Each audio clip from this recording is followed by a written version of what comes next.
After a year abroad, the Arab billionaire Khalid Al Mansur returned to Brazil, a country that had once been both his escape and his secret.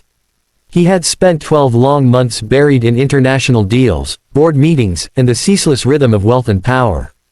Yet despite the luxury that surrounded him, something in his heart kept tugging him back to Brazil. It was more than the booming real estate ventures he had left behind in Rio de Janeiro, more than the thriving businesses tied to his name. Brazil was a land that had given him freedom for a while, a taste of anonymity, and a romance he had never truly forgotten. As his private jet touched down, Khalid gazed through the window at the golden skyline, a place vibrant with life and mystery, and felt a mixture of nostalgia and unease wash over him. The chauffeur who came to receive him was surprised by his silence during the drive to the mansion. Khalid was usually a man who spoke with authority, who carried the air of command with every word. But now he was lost in thought, replaying fragments of the past year in his mind, recalling the nights in Brazil when he had felt almost human, far away from the pressures of his empire. The city unfolded before him, crowded streets, laughter in the air, music spilling from open cafes, and he wondered if anyone remembered him as more than just the foreign billionaire who came and went like a shadow. When he entered, while attending a private gathering arranged by old friends, Khalid moved through the room with his usual quiet authority. The evening was filled with laughter, clinking glasses, and the warm hum of conversation, but for him it felt strangely distant.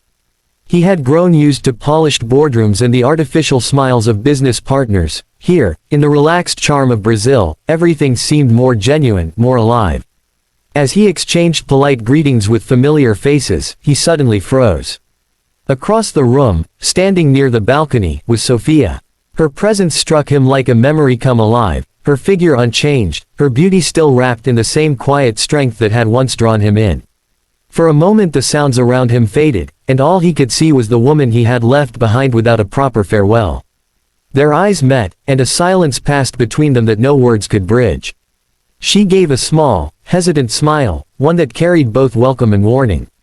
Khalid excused himself from the conversation he was trapped in and made his way toward her. The exchange of greetings was simple, almost formal, but beneath the politeness he could sense something guarded in her tone. She agreed to meet him later, her voice steady but her eyes shifting away as though weighed by unspoken truths. Later that evening, Khalid arrived at her modest home, a sharp contrast to the luxury he lived in. The atmosphere was warm, filled with the faint scent of home-cooked meals and the soft sound of music from a nearby street. Sophia welcomed him in with a quiet grace, and for a while they spoke of ordinary things, his travels, her life, the changes in the city. But there was a tension in her words, a shadow behind her calm. When she finally led him into another room, Khalid's heart stopped. There, in a small crib, lay a young boy, barely a year old. The child stirred, blinking up at him with wide dark eyes that mirrored his own. A rush of emotions flooded him, shock, confusion, and an inexplicable pull of recognition. He glanced at Sophia, but she was already watching him with a mixture of defiance and sorrow. Her voice broke the silence as she revealed the truth he had never imagined.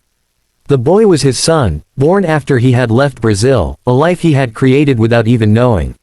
For a moment, Khalid could not speak. All the power and wealth he carried in the outside world meant nothing in this room where one small child had just redefined who he was. Would you like me to also expand the third session in the same detailed storytelling style? Khalid stood frozen, the weight of Sophia's words settling over him like a storm he had never prepared for. He felt both a surge of pride and a sting of regret as his eyes stayed locked on the boy who carried his features so unmistakably. The world that he knew, polished skyscrapers, power deals across continents, the respect and fear his name commanded, suddenly seemed fragile compared to the tiny heartbeat in front of him. His empire had always been built on control, but here, in this small Brazilian home, he was helpless.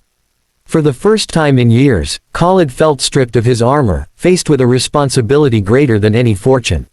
Sophia's gaze did not waver. She had lived through the nights of uncertainty, raising the child alone, never knowing if Khalid would return or even care. Now, she watched him battle with emotions he could not disguise. There was a long silence, broken only by the soft sound of the boy shifting in his crib. Khalid reached forward with a trembling hand, brushing the child's small fingers, and in that moment, something inside him changed. A warmth filled his chest, one he had not known he was capable of feeling, a love that demanded no contracts, no negotiations. Yet with that love came guilt.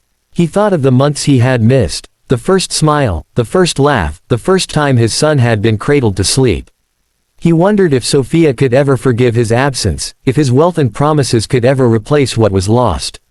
But he also knew one thing with certainty: he would not walk away this time. Looking at Sophia, his voice was steady though heavy with emotion as he admitted his failures and his desire to make things right. He was not a man used to pleading, but for his son, he was willing to learn humility. As the evening sun dipped low, its orange light pouring through the window, Khalid felt a shift in his destiny. His return to Brazil had started as a journey of business, but it had transformed into a confrontation with his own humanity. He realized that true legacy was not the billions he commanded but the child who carried his name, his blood, and perhaps one day, his dreams. In that quiet room, he made a vow to himself and to the boy: he would be present, he would protect, and he would love without conditions. For the first time in his life, Khalid Al-Mansur discovered a reason greater than power to shape his future. Do you want me to turn this expanded 3-session story into a complete short story with smooth transitions between all sessions?